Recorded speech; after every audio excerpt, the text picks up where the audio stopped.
యేసు ప్రభు యథార్థ గాథ. ఆయన 2000 సంవత్సరం క్రితం జీవించారు. చిన్నపిల్లలకు యేసు ప్రభు గురించి ఎలా తెలిసిందో మనకు తెలియదు. బహుశా ఇలా జరిగిండొచ్చు.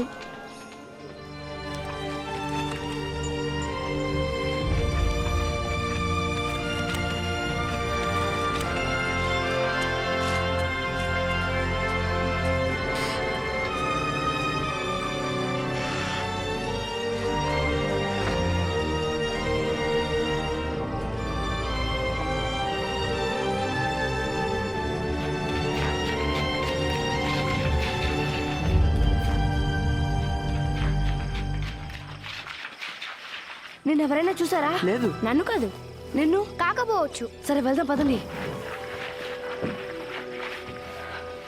నీవేమైనా చెప్పు బెంజమిన్. యేసు ప్రభు దేవునిచే పంపబడ్డాడని అనుకుంటున్నాను. అవి అద్భుతాలని ఎలా చెప్పగలవు? అవి మ్యాజిక్ కూడా ఉండొచ్చుగా. అవును, ఇంకెలాగ వివరిస్తావు? అంతే జోయల్, వివరించడానికి వేరేమీ లేదు. అద్భుతములు దేవుడు మాత్రమే చేయగలడు. అంటే గుడ్డివారు చూడడానికి సహాయపడటమా? అవును. అవును, నేను ఒక్క మాట కూడా నమ్మను. నీ నమ్ముతా. సారా, ఏం చేస్తున్నావు ఇక్కడ? గాడిదకు మేత వేయడం మర్చిపోయాను. యేసు ప్రభు గురించి మీరు మాట్లాడడం విన్నాను. మీరు ఏమనుకుంటున్నారో తెలుసుకోవాలనుకున్నాను. యేసు ప్రభు గురించి నీకేం తెలుసు? చాలా తెలుసు. మా అవ్వకు ఆయన తల్లి మరియా తెలుసు. ఆయన గురించి అంతా చెప్పింది. ఆయన ఎలా పుట్టాడో కూడా. ఇది నిజంగా గొప్ప కథ తెలుసా? మరియా అనే అమ్మాయి నజరెతులో ఉండేది. ఆమెకు పెళ్లి కాలేదు. కానీ యోసేపు అనే అబ్బాయితో పెళ్లి జరగబోతోంది. ఒకరోజు దేవుడు గేబ్రియల్ అనే దూతను పంపాడు. మరియా, భయపడకు. దేవుని వలన నీవు కృప పొందితివి. నీవు గర్భము ధరించి కుమారుని కని ఆయనకు యేసు అని పేరు పెట్టెదు. ఇదెలా సాధ్యం? నేను కన్యను కదా. పరిశుద్ధాత్మ నీ మీదికి వచ్చును. సర్వోన్నతుని శక్తి నిన్ను క్రమ్ముకొనను. పుట్టబోవు శిశువు పరిశుద్ధుడైన దేవుని కుమారుడు అనబడును. ఆయన రాజ్యానికి అంతముండదు. దేవదూత మరియాని భయపెట్టిందా? దోతుచ్చి నాతో మాట్లాడితే నేను చాలా భయపడతాను. ఆ తర్వాత ఏమైంది? నజరేతు పుర నివాసులారా, అందరూ తాము పుట్టిన ఊరికి వెళ్లి పేరును నమోదు చేయించుకోవాలని ప్రభుత్వం ఒక చట్టం చేసింది. అక్కడికి వెళ్లి సంతకాలు చేయాలి. కావున యోసేపు మరియను తీసుకుని తాను పుట్టిన బెత్లెహేం పట్టణానికి వెళ్ళినాడు. వారు బెత్లెహేంకు వెళ్ళినప్పుడు పట్టణమంతా జనసందోహముతో నిండి ఉండడానికి చోటు లేకపోయింది. ఉండడానికి యోసేపుకు పశువుల పాకలో మాత్రమే స్థలము దొరికింది. అంటే ఇలాగా? అవును, ఇలాగే. ఆ రాత్రి బాలయేసు జన్మించెను.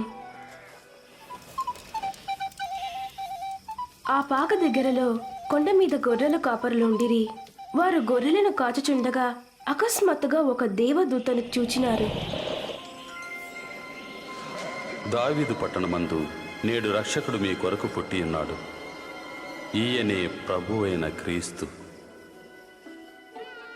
కాపరులు నేరుగా బాలుని చూచుటకు వెళ్లారు. బాలుడు పశువుల తొట్టెలో ఉన్నాడు. దీనిని నమ్మగలరా? ఇదిగో, నా గాడిదకు మేత వేసే ఇలాంటి పెట్టెలోనే ఆయనను ఉంచారు.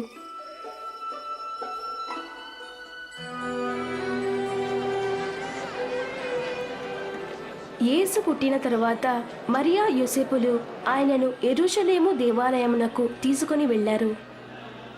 దేవుని నిజంగా ప్రేమిస్తున్న సిమ్యేన్ అనే వ్యక్తిని కలుసుకున్నారు. నాథ, ఇప్పుడు నీ మాట చొప్పున సమాధానముతో ఈ దాసుని పోనెత్తుతున్నావు. యేసును చూచు వరకు జీవించి ఉందువని దేవుడు సిమ్యేన్కు వాగ్దానం చేశాడు. నీ రక్షణను నా కన్నులారా కాంచి తిని ఈ బిడ్డ దేవుని చేత దీవించబడినది. మీరిరువురును దీవించబడుదురు. బాలుడైన యేసు దేవునిచే పంపబడిన వానిగా ఎదుగుచుండెను. ఎవరైనా ఎక్కడైనా ఏదైనా తప్పు చేసినా, మాట్లాడినా, ఆలోచించినా ఆయన క్షమించును. ఈ తప్పులను దేవుడు పాపము అంటున్నాడు. యేసు బాలుడిగా ఉండను, ఇప్పుడు పెద్దవాడైనాడు. పిల్లవాడిగానే ఉండలేదా? తప్పక ఉండినాడు. యేసుకు 12 సంవత్సరముల వయసులో మరియా యోసేపులు ఆయనను యెరూషలేముకు తీసుకుని వెళ్లారు. యేసు దేవాలయమునకు వెళ్లి నాయకులతోనూ బోధకులతోనూ మాట్లాడాడు. ఇతను ఎవరి బిడ్డ ఇలాంటి ప్రశ్నలు అడుగుతున్నాడు? అయినా నజరేతువాడు మాతో వచ్చాడనుకున్నాం. అలా సాహసించి రానందుకు అతన్ని మన్నించండి. తర్వాత యేసు తల్లిదండ్రులతో ఇంటికి వెళ్ళాడు. ఆయన దినదినము ఎదుగుచు జ్ఞానము గలవాడాయను. ఆయన ప్రయాణానికి త్రోవను సరళం చేయండి. ప్రతి పల్లము పూడ్చబడును, ప్రతి కొండ. ఒకరోజు యేసు బాప్తిసమిచ్చు యోహానును చూడవెళ్ళెను. దేవునికి లోబడిన వారికి యోహాను బాప్తిస్మమిచ్చుచుండెను. ఆ రోజు యేసుకు కూడా బాప్తిస్మమిచ్చెను.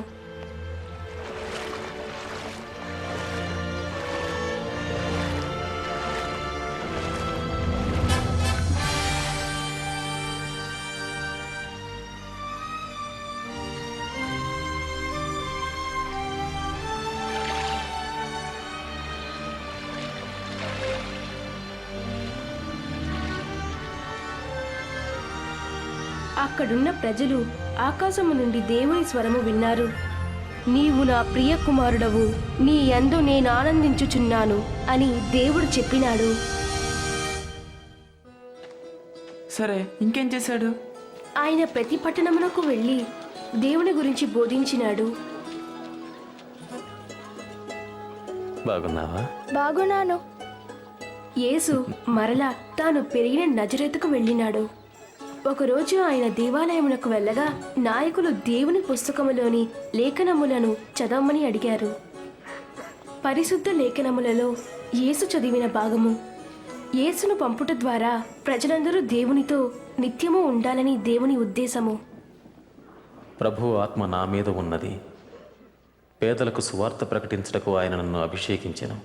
చెరలో ఉన్న వారికి విడుదలను, గ్రుడ్డివారికి చూపు కలుగుటకును, నలిగిన వారిని విడిపించుటకును, ప్రభువు తన ప్రజలను రక్షించుటకై సమయము ఆసన్నమైనదని ప్రకటించుటకు నన్ను పంపియున్నాడు. ఆయన బాగా మాట్లాడుతాడు.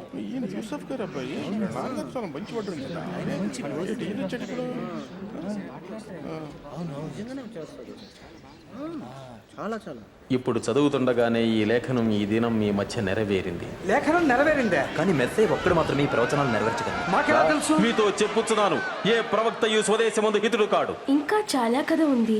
యేసు గలిలయ సముద్రమునకు వెళ్ళినాడు. పడవను ముందు లోతునకు నడిపించండి. నీవు నీతో ఉన్నవారు మీ వలలు విసిరి చేపలు పట్టండి. ఓ బోధక, మేము రాత్రంతా ఎంతో ప్రయాసపడ్డాం, ఏమీ దొరకలేదు.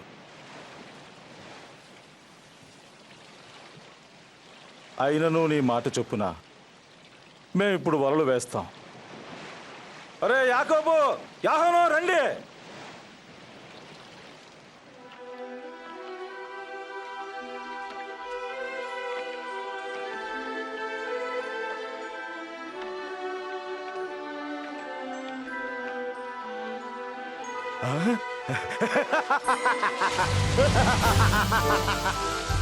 అరే యాకోబు, యాహోను, త్వరగా రండి. మీ పడవను తీసుకొచ్చి మాకు సహాయం చేయండి. త్వరగా రండి.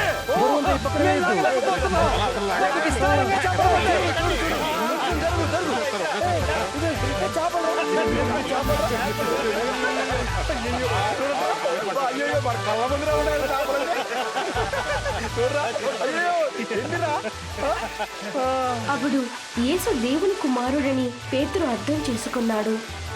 కానీ పేతురు చాలా భయపడ్డాడు. తన జీవితంలో చాలా తప్పులు చేశాడు. పరిశుద్ధుడు, శక్తివంతుడైన యేసు ప్రభు తన లాంటి పాపిని ఎలా అంగీకరించాడో పేతురుకు అర్థం కాలేదు. నేను పాపాత్ముని ప్రభువా, నన్ను విడిచిపెట్టి వెళ్ళిపో. భయపడకుము. ఇక నేను వెళ్తాను బాబు. అవును, నేను కూడా వెళ్తున్నాను. నేను కూడా. బాయ్. వెళ్ళొస్తా. సరే, వెళ్ళొస్తా.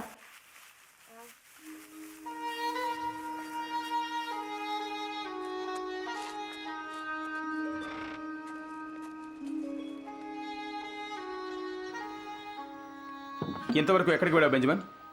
స్నేహితులతో వెళ్ళావా? అవునన్నా. కేలబ్ కూడా ఉన్నాడా? ఉన్నాడు. వాడితో నీ సమయం అంతా వృధా చేయొద్దని ఎన్నిసార్లు చెప్పాను నీకు? కానీ వాళ్ళ నాన్న యేసుని గురించి లేని కథలని నమ్ముతాడని నీకు తెలుసు కదా. అందులో తప్పే ఉంది. మన నమ్మకం ఒక గొప్ప రాజుని దేవుడు పంపిస్తాడని, పశువుల పాకలో పుట్టిన ఆయనే ఆ రాజని వాళ్ళ నాన్న నమ్మకం. ఇదంతా ఒట్టిది. ఒకవేళ క్యాలబ్ తండ్రి చెప్పింది నిజమేనేమో. చూడు బెంజమిన్, ఇక దీని గురించి వాదించకుండా ఉంటే మంచిది. సరేనన్నా. భక్తిహీనులు తమ మార్గమును విడువవలెను, దుష్టులు తమ తలంపులను మానవలెను. వారు ప్రభువు వైపు తిరిగిన ఎడల ఆయన వారి యందు జాలిపడును. వారు దేవుని వైపు తిరిగిన ఎడల ఆయన బహుగా క్షమించును. వారు సంతోషముగా బయలు వెళ్ళుదురు, సమాధానము పొంది తోడుకొని పోబడుదురు.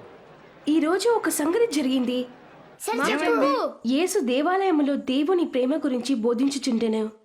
లోపల క్రిక్కిరిసిన జనం, ఇంకా చాలా మంది బయట ఉన్నారు.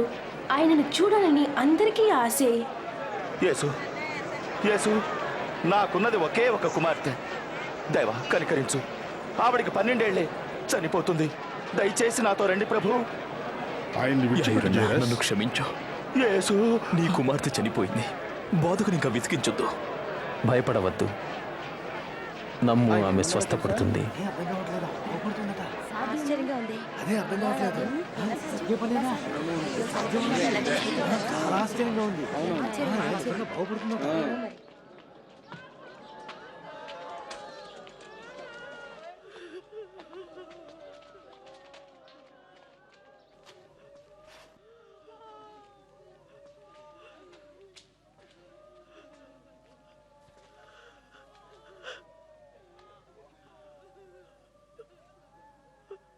చిన్నదానా, లే.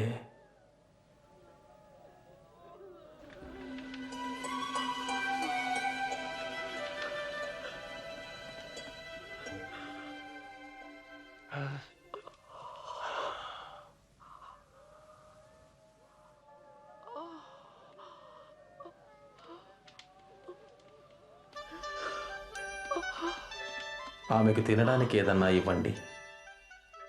ఓ, అది నిజంగా జరిగిందా? తప్పకుండా. ఆమెకు జబ్బు చేసిందంటేనే నమ్మలేదు తెలుసా. తప్పులు చేసేవారు యేసుకి స్నేహితులని మా నాన్న అంటారు. వాళ్ళంతా పాపల గుంపంటారు.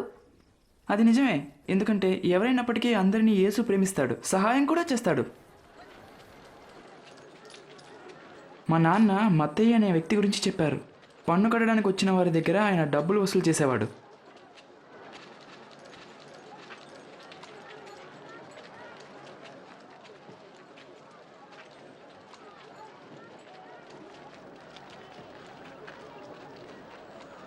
నన్ను వెంబడించు.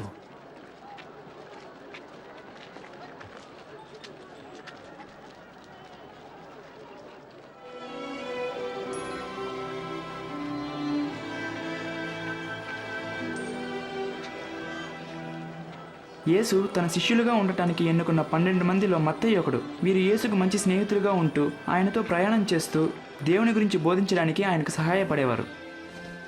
సీమోను అనే పేతురు సోదరుడు అంద్రేయ, యాకోబు, యోహాను, ఫిలిప్పు, బర్తలోమయి, మత్తయి, తోమా, ఇంకొక యాకోబు, ఇంకొక సీమోను, యాకోబు సోదరుడు యూదా మరియు ఇస్కరియోతు యూదా. నీకవన్నీ ఎలా గుర్తున్నాయి? చాలా బుద్ధిమంతుడు. నీకు బుద్ధి లేదు కనుక నువ్వు తప్పకుండా అలాగే అనుకుంటావు. ఎవరికి? నీకు నీ గాడిద లాంటి బుద్ధే. అది నా ఫ్రెండే తొంటరి. ఎవరు తొండరి? ఎవరు? ఇంకా ఆపుతావా లేదా? ఎన్నవరు ఆపుతారు? కొట్టు కొట్టు, బాగా కొట్టు, బాగా కొట్టు, కొట్టు, కొట్టు, బాగు, చిన్నవాడు, కొట్టు, చావు వాడు, కొట్టు, కొట్టు. పాపం, అయ్యో.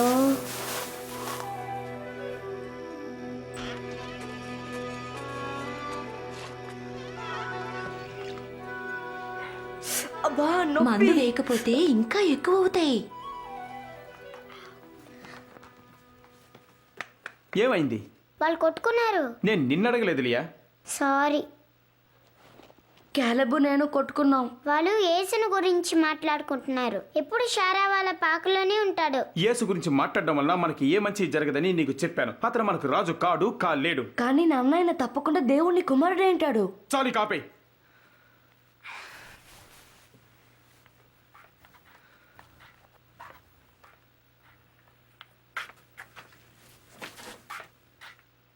పిల్లవాడి మీద ఎందుకంత కఠినం? నాకేం కోపం లేదే. ఇది ఎంతో కాలం కొనసాగదు. యేసుని వెంబడిస్తున్న వారిలోనే ఒకడు ఆయనను అప్పగిస్తాడని నేను విన్నాను. అదే నిజమైతే ఈ బాధ మనకెంతో కాలం ఉండదు. వినుచున్న మీతో చెప్పున్నదేమనగా, మీ శత్రువులను ప్రేమించుడి, మిమ్ము ద్వేషించే వారికి మేలు చెయ్యండి, శపించే వారిని దీవించండి, బాధించే వారి కొరకు ప్రార్థించండి.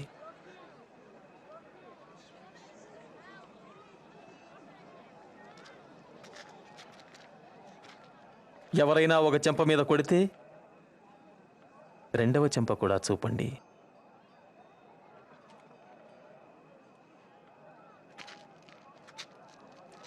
మీ పై వస్త్రం ఎవరైనా తీసుకుంటే మీ అంగీ కూడా ఇవ్వండి. మిమ్ము యాచించే ప్రతి వారికి ఇవ్వండి. మీకున్నది ఎవరైనా తీసుకుంటే మరలా అడగవద్దు.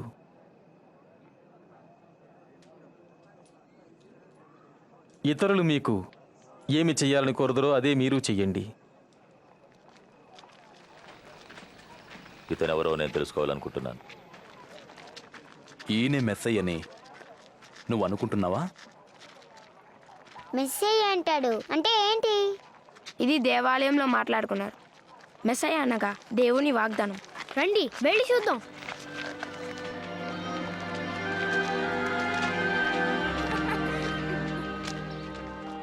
పిల్లలు ఎక్కడుంటే ఏదో ఒక అల్లరి చేస్తుంటారు.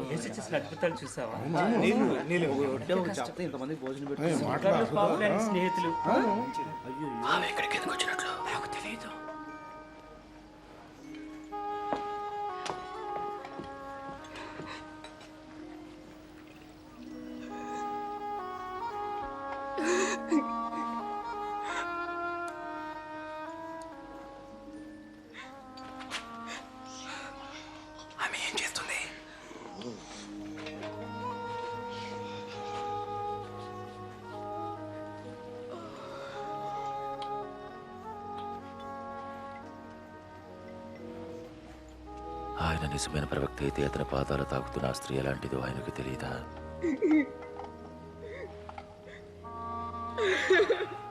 ఎటువంటి పాపపూరితమైన జీవితాన్ని గడుపుతోందో ఆయనకు తెలిసి ఉండాలి. ఈ స్త్రీ ఎవరో నాకు తెలుసు సీమోను. నీతో ఒక మాట చెప్పాలి. ఒకానొకప్పుడు ఒక ధనికుడికి 2 రుణస్థులుండిరి. ఒకడు 500 దీనారములు, మరొకడు 50 చెల్లించాలి. వారిద్దరూ చెల్లించలేని స్థితిలో ఉండగా ఆ ధనికుడు వారిద్దరిని క్షమించాడు. వీరిరువురిలో ఎవరు ఎక్కువగా ప్రేమిస్తారు? ఎవరికి ఎక్కువగా ఇచ్చిన వాణ్ణి నేను నాకు తోస్తున్నది. సరిగా చెప్పావు. ఈ స్త్రీని చూడు. నేను నీ ఇంటికి వచ్చాను. నీవు నా పాదాలకు నీళ్ళు ఇవ్వలేదు. కానీ ఈమె తన కన్నీళ్లతో నా పాదాలు తడిపి తన తల వెంట్రుకలతో తుడిచింది. నీవు నన్ను ముద్దు పెట్టుకుని ఆహ్వానించలేదు. నేను వచ్చినప్పటి నుండి ఈమె నా పాదాలు ముద్దు పెట్టుకున్నట్టు మానలేదు. నీవు నా తలకు నూనె ఇవ్వలేదు. ఈమె నా పాదాలకు అత్తరు పూసి అభిషేకించింది. నీతో తప్పక చెప్పాలి. ఆమె ఎక్కువగా ప్రేమించింది కనుక ఆమె విస్తార పాపములు క్షమించబడ్డాయి. ఎవరు కొంచెంగా క్షమించబడుదురో వారు కొంచెం ప్రేమని చూపుతారు.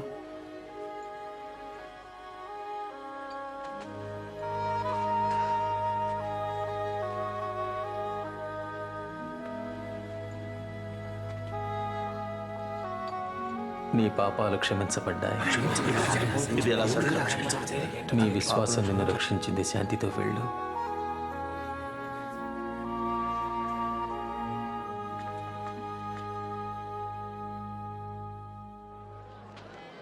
నన్ను ఎత్తుకోండి.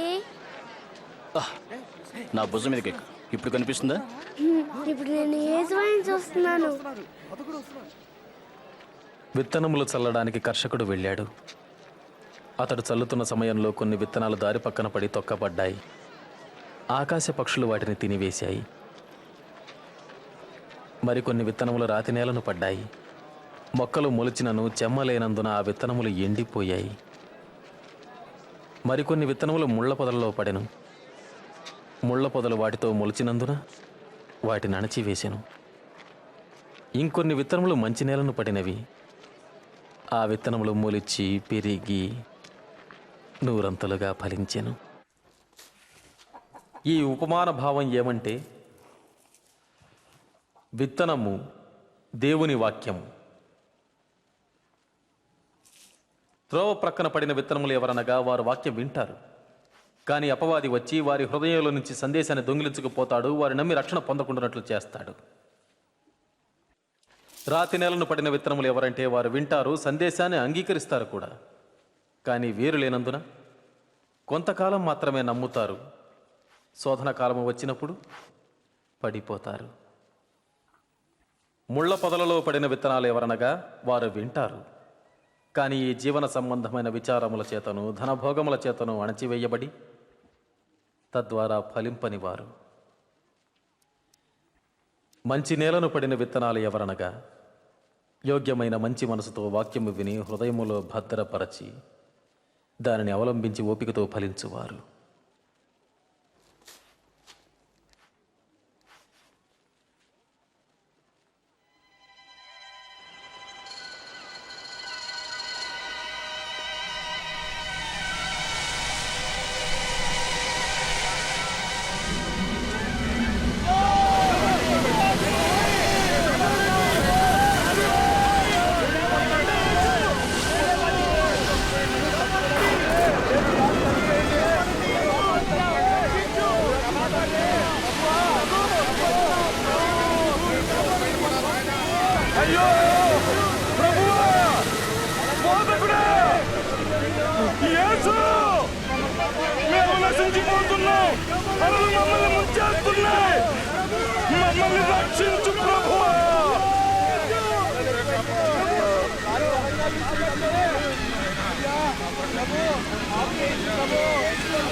మీ విశ్వాసం ఎక్కడ?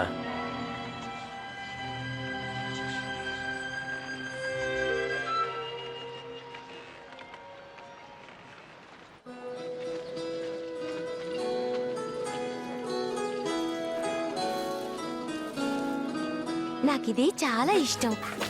ఎంతవుతుంది? నాతాన్, నాతాన్, నీకు తెలుసా ఏసు వస్తున్నాడు. ఆయన ఇక్కడికి వస్తున్నాడా? నిజంగా మన ఊరు వస్తున్నాడు. రా త్వరగా వెళ్దాం. వెళ్దాం పదా.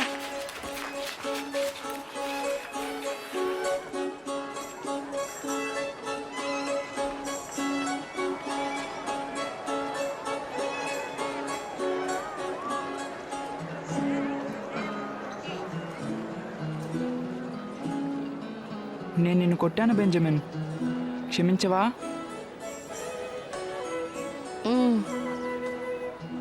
ప్రభువా, ఈ జనసమూహాన్ని పంపించేసి వారి వారి గ్రామాలకు వెళ్ళి బస ఆహారం వాళ్లే చూసుకుంటారు. వీరందరికీ ఆహారం ఎక్కడి నుంచి తీసుకురాగలరు? ఇది అరణ్య ప్రదేశము కదా. మీరే వారికి భోజనం పెట్టండి. మా దగ్గర ఉన్నది 5 రొట్టెలు 2 చేపలు మాత్రమే.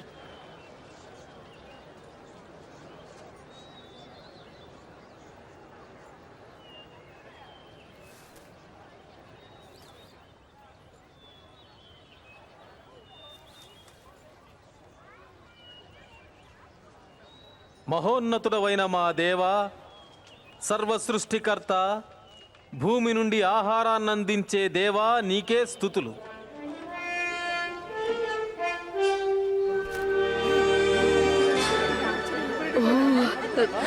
ఎంత అద్భుతం!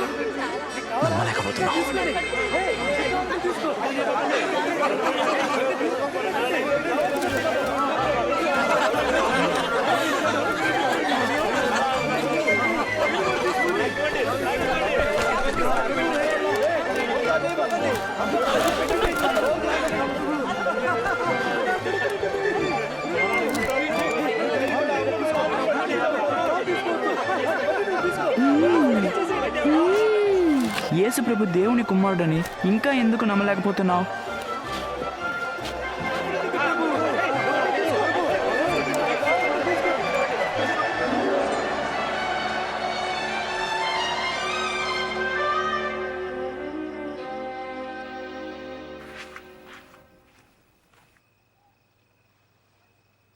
ఎక్కడికి వెళ్ళావు బెంజమిన్? నాన్న, నేను మీకు నిజం చెప్పాలి. మేము యేసు చూడటానికి వెళ్ళాం. ఏ? నేను 2 కళ్ళతో చూశాను, అయినా నేను నమ్మలేకపోతున్నాను. 2 చేపలు 5 రొట్టెలు దాన్ని అక్కడున్న అందరికీ సరిపెట్టేట్టు మార్చాడు. ఎవరికి తెలుసు జోనాథాన్, ఆయనే ఆ మెస్సయ్య కావచ్చు కదా. చివరికి ఈ వ్యర్థమైన దాన్ని నువ్వు కూడా నమ్మడం మొదలెట్టావా?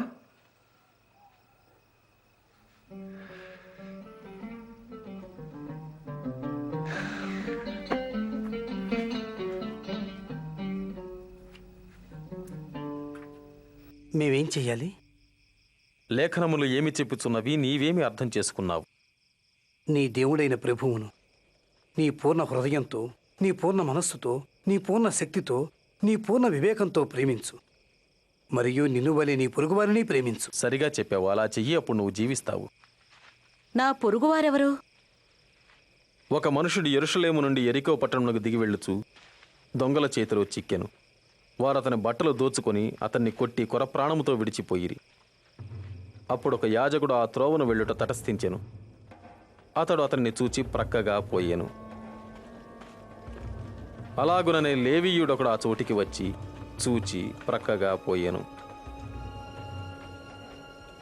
అయితే ఒక సమరయుడు ప్రయాణమైపోవచ్చు అతడు పడియున్న చోటికి వచ్చి అతనిని చూచి అతని మీద జాలిపడి దగ్గరకు పోయి నూనెయు ద్రాక్షరసమును పోసి అతని గాయములను కట్టి తన వాహనం మీద ఎక్కించి ఒక పూటకుళ్ళవాని ఇంటికి తీసుకుపోయి అతన్ని పరామర్శించెను. మరునాడు అతడు 2 దీనారములు తీసి ఆ పూటకుళ్ళవానికిచ్చి అతని పరామర్శించుము, నీవింకేమైనా ఖర్చు చేసిన ఎడల నేను మరల వచ్చినప్పుడు అది నీకు తీర్చెదనని అతనితో చెప్పిపోయాను. దొంగల చేతిలో చిక్కిన వానికి ఈ ముగ్గురిలో ఎవడు పొరుగువాడాయను? అతనికి దయ చూపిన వాడే. అయితే నీవు కూడా అలాగే చెయ్యము. చిన్నపిల్లలను ఆటంకపరచగా నా యొద్దకు రానివ్వండి. దేవుని రాజ్యం ఇలాంటి వారిదే.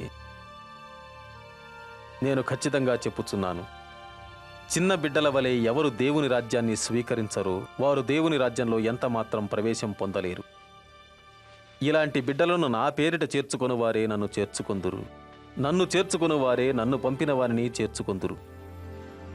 మీరు ఎవరు అల్పులుగా ఉంటారో వారే గొప్పవారు.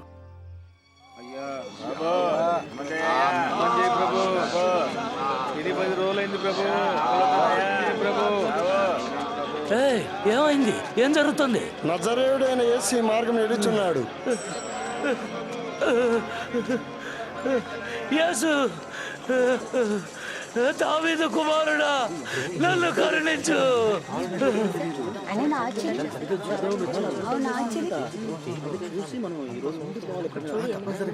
నేను నీకేమి చేయాలనుకుంటున్నావు? నాకు చూపు కావాలి.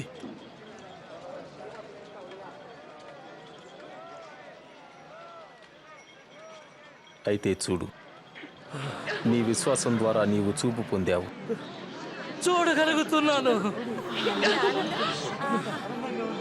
చూడగలుగుతున్నాను, చూడగలుగుతున్నాను.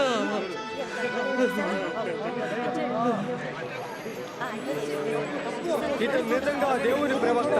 నా ప్రభువా, నా దేవా, నన్ను రక్షింపుము.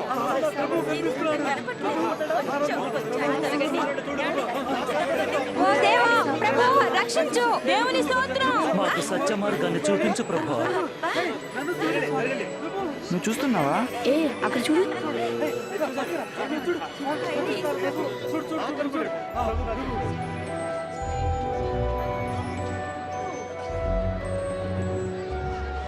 అసలు ఆయన ఎందుకు చెట్టెక్కుతున్నాడు? చాలా పొట్టాడు కదా, జనంలో చూడలేడు. జక్కయ్య, త్వరగా దిగిరా. ఈ దినం నేను నీ ఇంట్లో ఉండాలి. నా ఇంట్లో? అదే నాకు అర్థం కావట్లేదు. అవును కదా? ఈ జక్కయ్యకి ఏసెలా తెలుసు?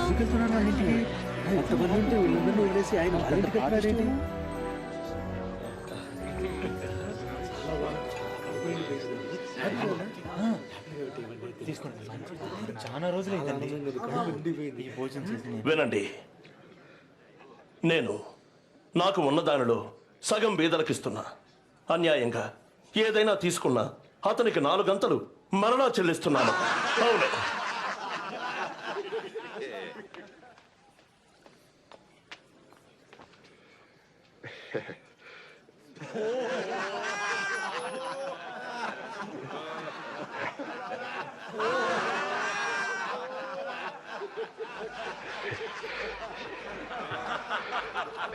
నేను నమ్మను.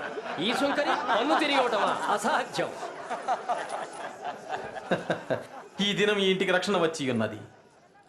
ఏలనగా ఇతడును అబ్రహాము కుమారుడే. నశించిన దానిని వెదకి రక్షించడానికి మనుష్య కుమారుడు ఈ లోకానికి వచ్చాడు.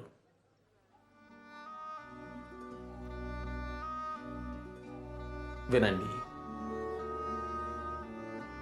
మనం యెరూషలేం వెళ్తున్నాం. మనుష్య కుమారుని గూర్చి ప్రవక్తలు వ్రాసినవన్నీ అక్కడ నెరవేరబోతున్నాయి.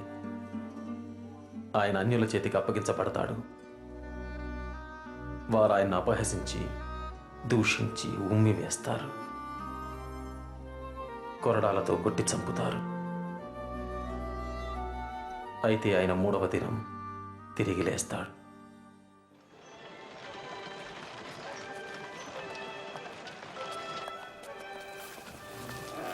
హాయ్ సారా. హాయ్. హాయ్.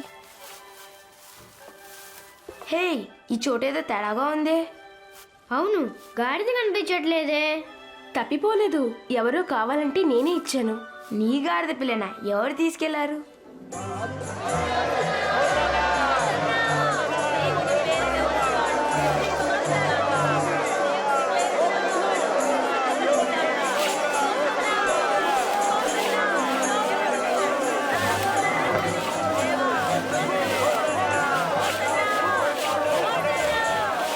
బోధక, ప్రశాంతంగా ఉండమని చెప్పు నీ శిష్యుల్ని. వీరు గనక ఊరుకున్నట్లయితే రాళ్ళు కేకలు వేసి స్తుతించగలవు.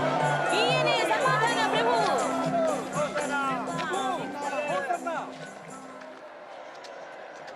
10, 11, 12, 13, 14, 15, 16, 17, 18, 19, 20, 21, 22.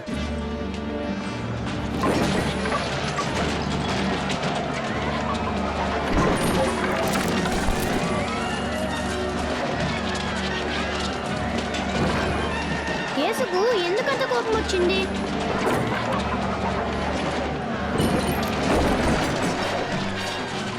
వారు దేవాలయంలో ఆరాధన స్థలముగా ఉంచగా వ్యాపార స్థలముగా మార్చేశారు. అందుకే లేఖనం చెబుతుంది, నా మందిరం ప్రార్థనా మందిరం, దానిని మీరు దొంగల గుహగా చేశారు.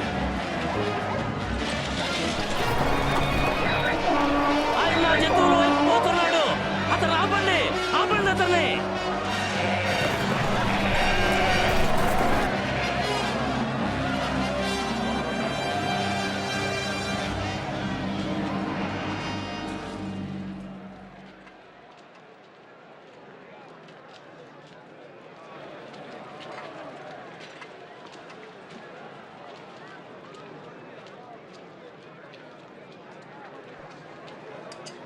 చాలా స్వల్పం. నీవింకా ఎక్కువ ఇవ్వలేవా? నేను చెప్తున్నాను, ఈ పేద విధవరాలు అందరికంటే ఎక్కువ కానుక వేసింది. అయితే అందరూ వారికి కలిగి ఉన్న సమృద్ధిలో నుండి కొద్దిగా ఇచ్చారు. కానీ ఈ పేద విధవరాలు తన పేదరికంలో నుండి తనకు కలిగినదంతా వేసింది. బోధకుడా, నీవు చెప్పేది బోధించేది అంతా న్యాయమని మాకు తెలుసు. నీవు ఎలాంటి మోమోటము లేకుండా సత్యంగానే దేవుని మార్గాన్ని బోధిస్తున్నావని మేమెరుగుదుము. నాదో సందేహం. రోమన్ చక్రవర్తికి మేము పన్నులు చెల్లించడం అన్నది తప్పా ఒప్పా? ఏది న్యాయం? జాగ్రత్త ప్రభు, అతను నిన్ను మోసం చేయొచ్చు. ఒక వెండి నాణాన్ని చూపండి. వెండి నాణ్యమా?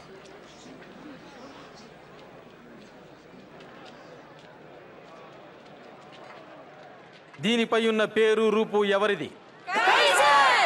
అయితే కైసరువి. కైసరుకే ఇవ్వండి. ఏవి దేవునివో అవి దేవునికి ఇవ్వండి. దానికి నీ సమాధానం ఏమిటి?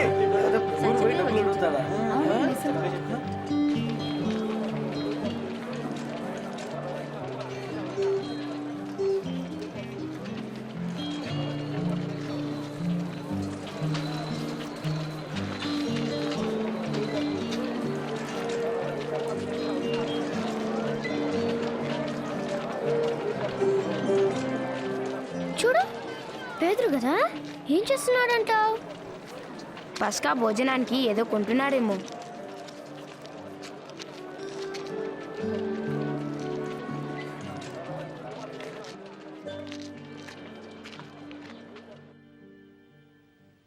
నేను శ్రమ పడక ముందుగా మీతో కూడా ఈ పస్కాను భుజింపవాలని ఆశిస్తున్నాను.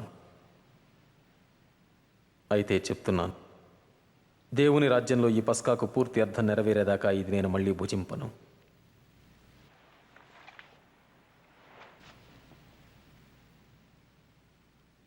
ఓ దేవా, ప్రభువా, సర్వలోక సృష్టికర్త, పండ్ల నుండి రసాన్ని దయచేసిన వాడా,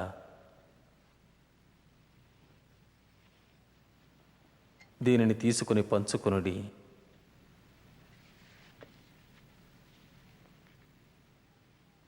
ఓ ప్రభు, మా దేవా, లోకాన్ని సృష్టించినవాడా, భూమి నుండి ఆహారాన్ని అనుగ్రహించేవాడా,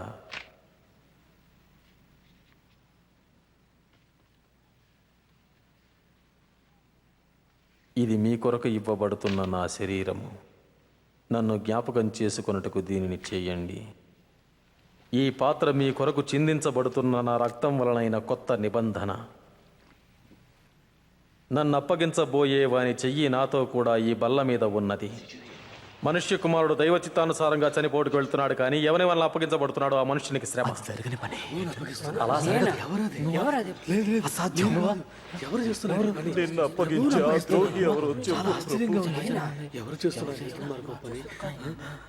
ప్రభు, నీతో చెరసాలకు రావటానికైనా సిద్ధమే, చనిపోవటానికైనా సిద్ధమే. పేతురు, పేతురు, నీవు నన్ను ఎరుగని ముమ్మారు చెప్పు వరకు నేడు కోడి కొయ్యదని నీతో చెప్పుచున్నాను.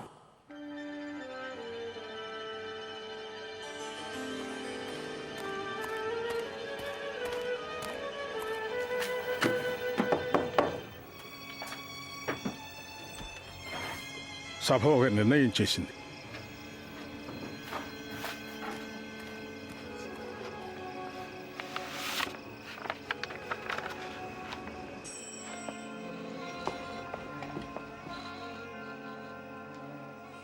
జోనథాన్, ఏంటది?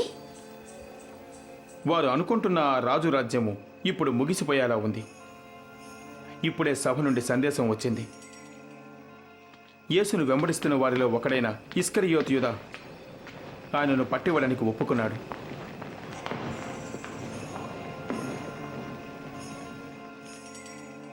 దాని గురించి అతన్ని ఎలా ఒప్పించగలిగారు?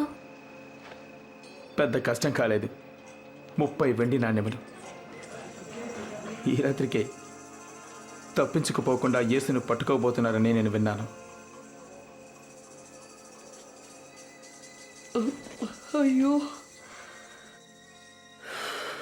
అలా జరగకూడదు.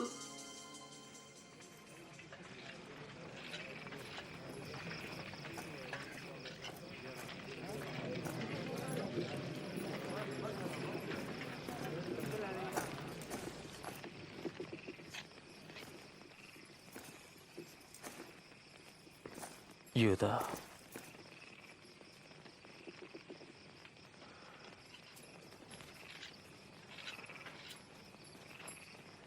ఇలా ముద్దు పెట్టి మనుష్య కుమారుని అప్పగించుచున్నావా?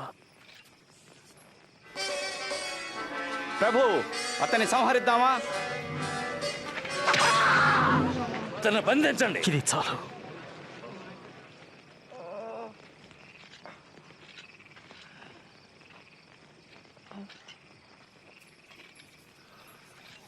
ఎంత అద్భుతం!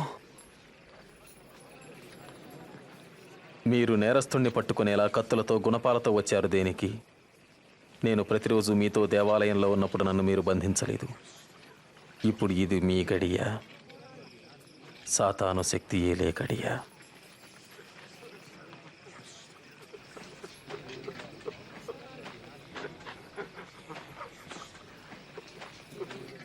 బంధించండి.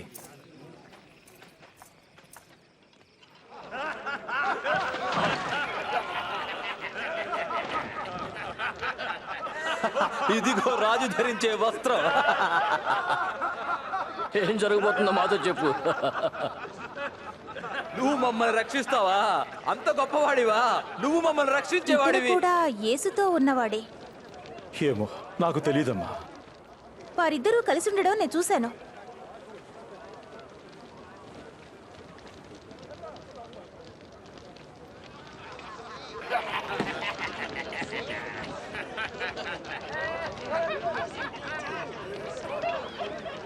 వారిలో నువ్వు ఒకడివే. నేను మాత్రం కాదు.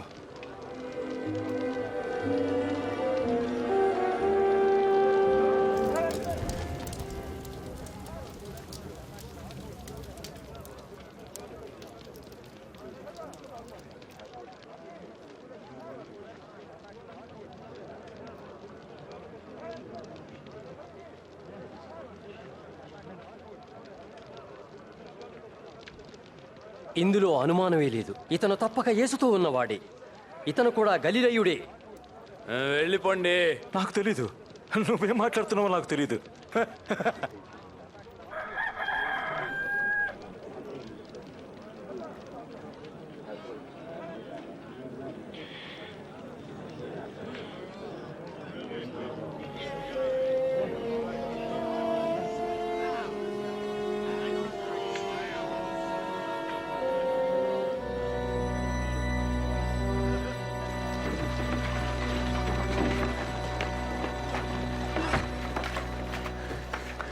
నాదన్ నాదన్, బెంజమిన్ ఏమైంది?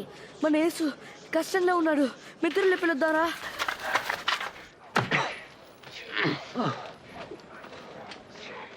నిన్ను కొట్టింది ఎవరు కనుక్కొచ్చొద్దా? తరువాత ఎవరు కొట్టిద్దరో ప్రవచించు. ఆపండి, నేను చెప్తున్నాను. అతని సభ ముందుకు తీసుకురండి. పద.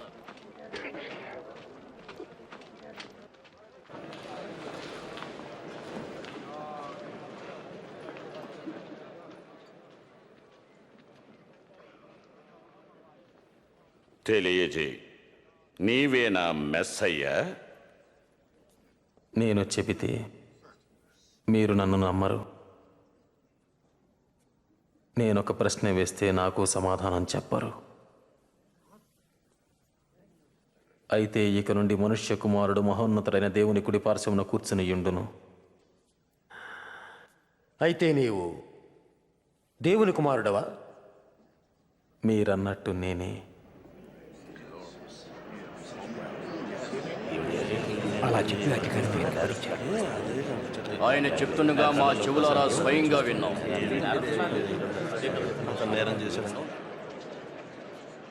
ఇతన్ని పిలాతు దగ్గరకు తీసుకుపోదాం. అలాగే. అక్కడికే తీసుకువెళ్దాం.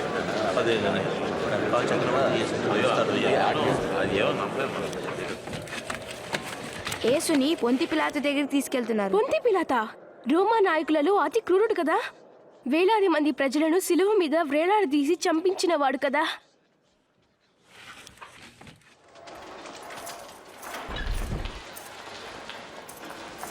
పద.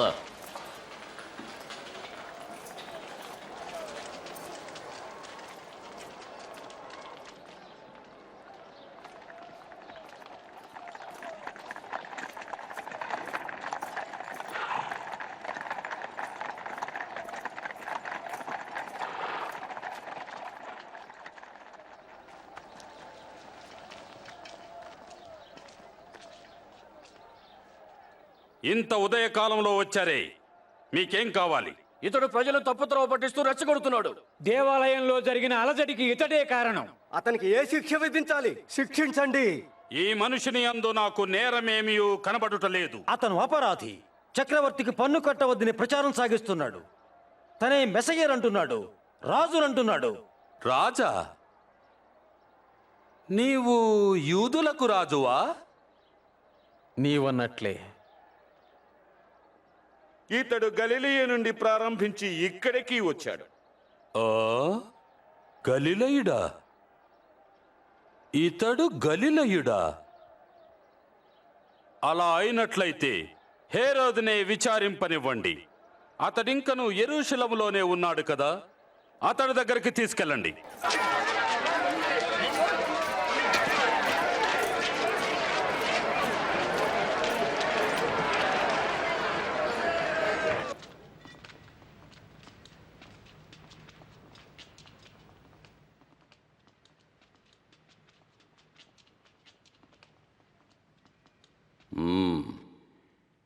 నీవెవరవని చెప్పుకుంటున్నావు?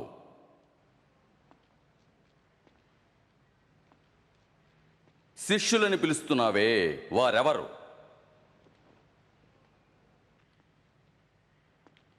నీవేవేవో అద్భుతాలు చేస్తావని అనేక మంది చెప్తున్నారు.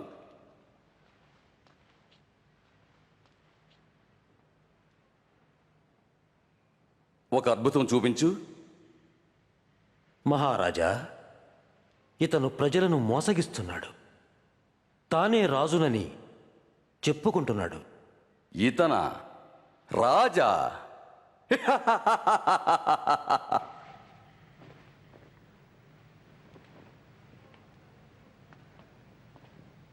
మహారాజా,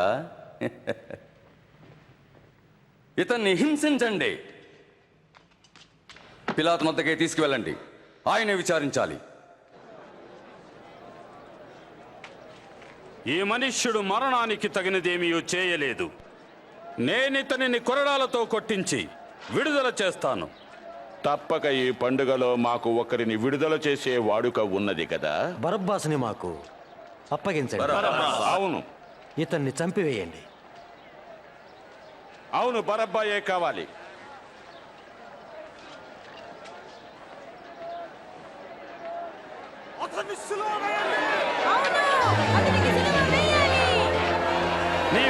నీవు కొరడాలతో కొట్టండి.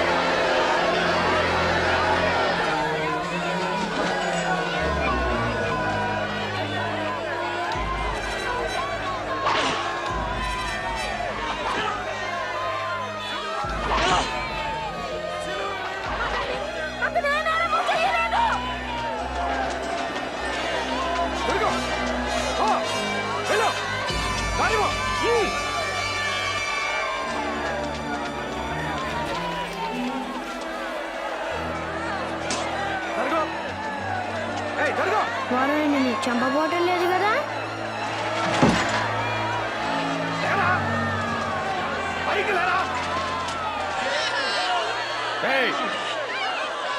నీ పేరేంటి? కురేనీయుడైన సీమోన్నయ్యా. సిలువెత్తుకో.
తీసిపడండి.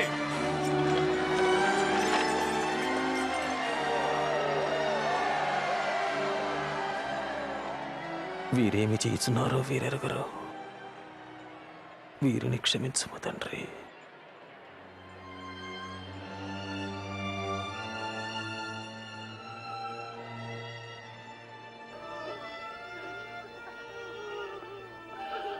వీడు ఇతరులను రక్షిస్తాడట, తనని రక్షించుకోమనండి. నువ్వే మెస్సయ్యవైతే నిన్ను నువ్వు రక్షించుకో. అవును, సిలువ నుండి దిగిరా. మాకు ఒక అద్భుతాన్ని చేసి చూపించు.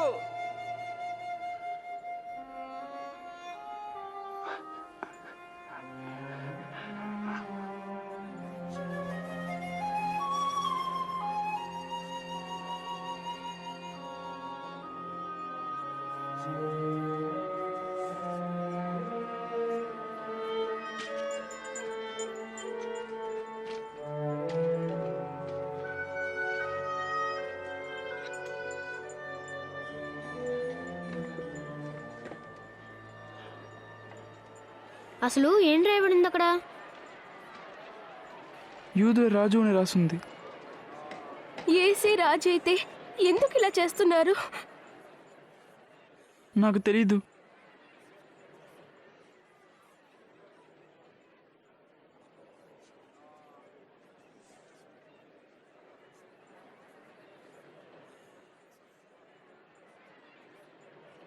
జొనాథన్, ఇప్పుడేమంటారు?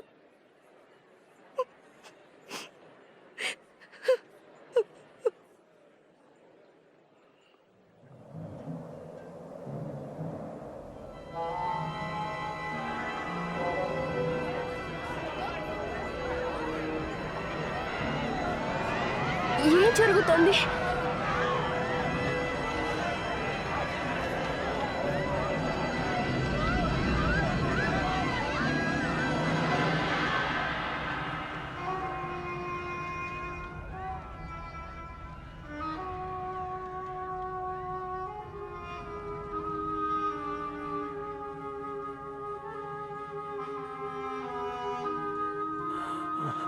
తండ్రి,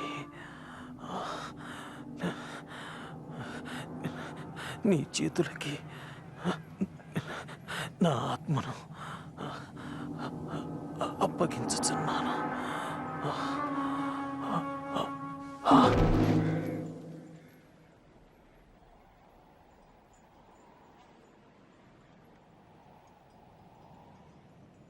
బోధకునికి నేను ఒక సమాధి సిద్ధం చేశాను.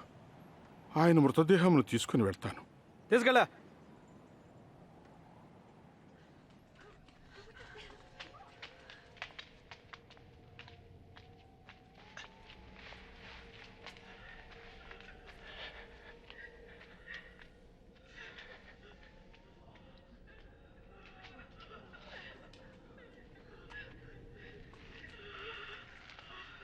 అనుమతిస్తే ప్రభు దేహం వెంట మేము వస్తాం.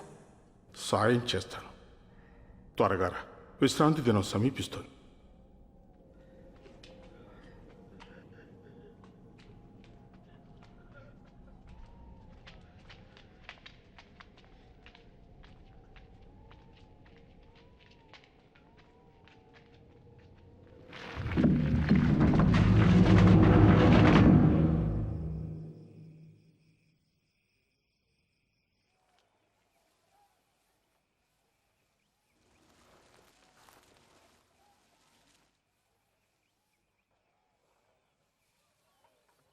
యేసుని ఇంకా చూడలేమంటే నమ్మలేకపోతున్నాను.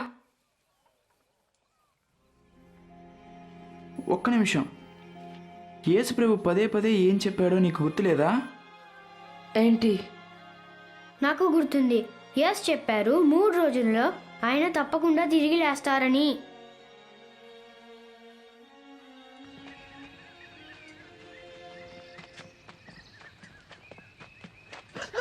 చూడు, రాయి దొర్లింపబడింది.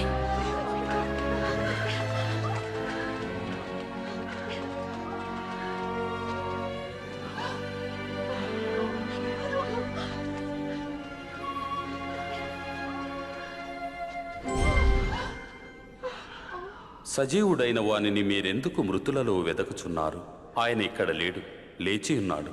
ఆయన ఇంకా గలిలయలోనున్నప్పుడు మనుష్య కుమారుడు పాపిష్టులైన మనుషుల చేతికి అప్పగింపబడి సిలువ వేయబడి 3వ దినమున లేచునని ఆయన చెప్పిన మాట జ్ఞాపకం చేసుకొనుడి.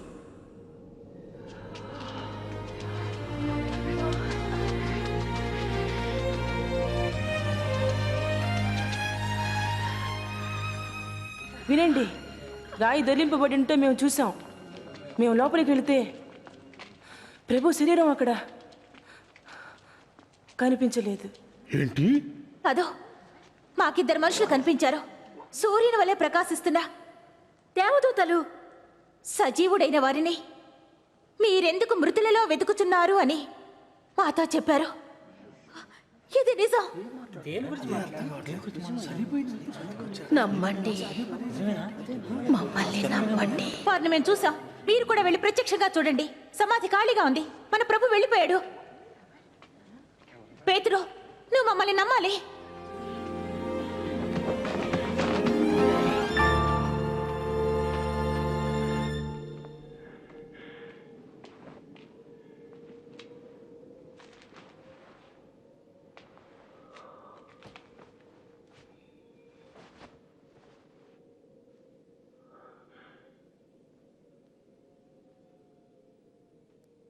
ప్రభువు సజీవుడే లేచి ఉన్నాడు. ఆయన సీమోనుకు కనిపించాడు. దారిలో వచ్చేటప్పుడు మేము అతను గుర్తించలేదు. ఆయన రొట్టి విరిచినప్పుడు మేము గుర్తించాం. ఎమ్మాయిలోనా ఆయన అక్కడ కనిపించడం ఎంత ఆశ్చర్యం.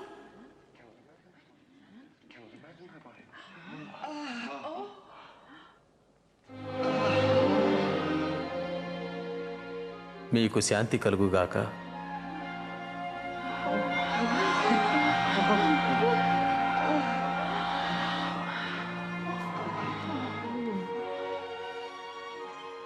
మీరెందుకు కలవరపడుచున్నారు? మీ హృదయములలో సందేహములు పుట్టనేలా?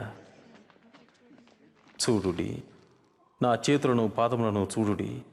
నేనే ఆయన ననుటకు నన్ను పట్టి చూడుడి. నాకున్నట్టుగా మీరు చూచుచున్న ఎముకలను మాంసమును భూతమునకుంటవు. నేను మీతో ఉండగానే ఈ విషయముల గురించి మీతో మాట్లాడి తిని. మోషే ధర్మశాస్త్రంలోనూ ప్రవక్తల ప్రవచనాల్లోనూ నా గురించి చెప్పబడినవన్నీ నేడు నెరవేరినవి. వ్రాయబడిన రీతిగా మెస్సయ్య హింసించబడి చనిపోయి తిరిగి 3వ దినమున మృతుల నుండి లేవాలి. యెరూషలేము మొదలుకొని సమస్త జనములలో ఆయన పేరట మారు మనస్సును పాప క్షమాపణయు ప్రకటింపబడాలి. యేసు దేవుని కుమారుడని క్యాలెబ్ చెప్పినప్పుడు నేను నమ్మలేదు. కానీ తర్వాత నమ్మలేని అద్భుతాలు యేసు చేయడం నేను చూశాను. ఆయన దేవుని ప్రేమ గురించి చెప్పడం నేను విన్నాను. యేసుకి వాళ్ళు చేసిన ఘోర కార్యములు చూశాను. కొట్టడం చూశాను. సిలువలో ఆయనకు మేకులు కొట్టడం చూశాను. చనిపోవడం చూశాను. ఆయన దేహంని మోసుకుని పోవట నా కళ్ళారా చూశాను. నేను అసలు యేసుని మళ్ళీ చూస్తానని అనుకోలేదు. ఆ తర్వాత ఆశ్చర్యమైన సంగతి ఏమంటే దేవుడు తన వాగ్దానాన్ని నెరవేర్చాడు. యేసుకి మరలా ప్రాణం ఇస్తానని దేవుడు వాగ్దానం చేశాడు. ఆయన ఏం చెప్పాడంటే, యేసు దేవుని కుమారుడిని మన కొరకే చనిపోయాడని నమ్మితే ఇప్పుడు ఆయనతో ఉంటాం, ఎల్లప్పుడూ ఆయనతో ఉంటాం. అలా ఉండడం నాకెంతో ఇష్టం. అదే నా కోరిక. ఆహా, ఇది ఎంత గొప్ప కథ! ఇది నిజం. యేసు ఎవరనేది కేలబ్, జోయల్, నాథన్ మరియు బెంజమిన్లతో కలిసి చూశారు, ఆశ్చర్యపడ్డారు. యేసే దేవుని కుమారుడిని నమ్మి నేను తీసుకున్న నిర్ణయాన్ని మీరు చూశారు, విన్నారు. నాలో జీవించమని యేసుని అడిగాను. ఇప్పుడు మీరు తీర్మానం తీసుకోండి. యేసు ప్రభు మిమ్మల్ని క్షమించాలని అడుగుతారా? బహుశా మీ జవాబు నాకు అర్థం కాలేదు, లేదా మొదట మా అమ్మా నాన్నతో మాట్లాడాలి, లేదా ఇంకా సిద్ధపడలేదు, లేకుంటే మీ జవాబు అవును, ఇప్పుడే యేసు ప్రభు నాలో నివసించాలని అడుగుతాను. నా పాపాలన్నీ క్షమించుటకు యేసు నాకు కావాలి. ఆలోచన, మాట, క్రియలలో ఎన్నో తప్పులు చేశాను. ఎల్లప్పుడూ ఆయనతో ఉండటానికి నీకు ఇష్టమని నువ్వు ఇప్పుడు చెప్పగలగాలి. ఒకవేళ నీ సమాధానం అవునైతే నువ్వు నీ సొంత మాటలతో లేదా ప్రార్థన ద్వారా దేవునితో మాట్లాడొచ్చు. నా దేవా, యేసు నీ కుమారుడని నమ్ముచున్నాను. నేను చేసిన తప్పుడు ఆలోచనలు, మాటలు మరియు పనుల కొరకు యేసు సిలువలో మరణించినందుకై నీకు వందనములు. దయచేసి నా పాపములు క్షమించుము. యేసు నాతో ఉండి నాలో నివసించాలని ఆయన్ని ప్రార్థిస్తాను. ఎలా ఉండాలని కోరుతావో అలా ఉండుటకు నాకు సహాయం చేయి. నాకు జవాబిచ్చినందుకు వందనములు. ఈ ప్రార్థన ఇప్పుడే చేయాలనుకుంటున్నారా? మీ జవాబు అవును అయితే దేవుడితో ఇప్పుడే మాట్లాడండి. నేను నెమ్మదిగా ప్రార్థిస్తాను. చిన్న మాటలతో నాతో కలిసి ప్రార్థించండి. ఓ దేవా, యేసు నీ కుమారుడిని నమ్ముచున్నాను. సెలవులో యేసు మరణానికే వందనములు. నేను చేసిన తప్పుడు ఆలోచనలు, మాటలు మరియు పనులు దయచేసి నా పాపములు క్షమించు. యేసు నిత్యము నాతో ఉండాలని, నాలో నివసించాలని అడుగుతా. నేను కోరినట్టు ఉండటానికి సహాయం చేయి. మీ జవాబుకు నా వందనం. ఆమన్. నిన్ను ప్రేమిస్తాడని, క్షమిస్తాడని, ఎల్లప్పుడూ నీలో ఉంటాడని దేవుడు చేసిన వాగ్దానమును నువ్వు నమ్ము. నీవు ఈ ప్రార్థన చేసి ఉంటే నీ తల్లికి లేదా తండ్రికి చెప్పుట ఎంతో మంచిది. మీ బంధుమిత్రులందరికీ చెప్పండి. ఇప్పుడు మీరు ఒక గొప్ప జీవితాన్ని ప్రారంభించబోతున్నారు. ఈ నూతన స్నేహం యేసుతో, ఆయన తండ్రి అయిన దేవునితో, దేవుని ప్రేమించటంలో సహాయపడటకు 4 సంగతులున్నాయి. తప్పకుండా బైబిల్ ప్రతిరోజు చదవాలి. దాంట్లో 100 కొద్ది దేవుని వాగ్దానములు ఉన్నాయి. మీరు దేవునితో దేని గురించైనా సరే ఎప్పుడైనా ఎక్కడైనా మాట్లాడవచ్చు. మీ వాళ్ళందరికీ యేసు గురించి చెప్పండి. ఆయన్ను తెలుసుకొని ప్రేమిస్తున్న వారితో ఉండుటకు ప్రయత్నించు. యేసు ప్రభు గురించి నిజమైన కథ చెప్పడానికి మాకు సమయం దొరికింది. ఇప్పుడు మీరు వెళ్ళి మీ వాళ్ళకి చెప్పండి.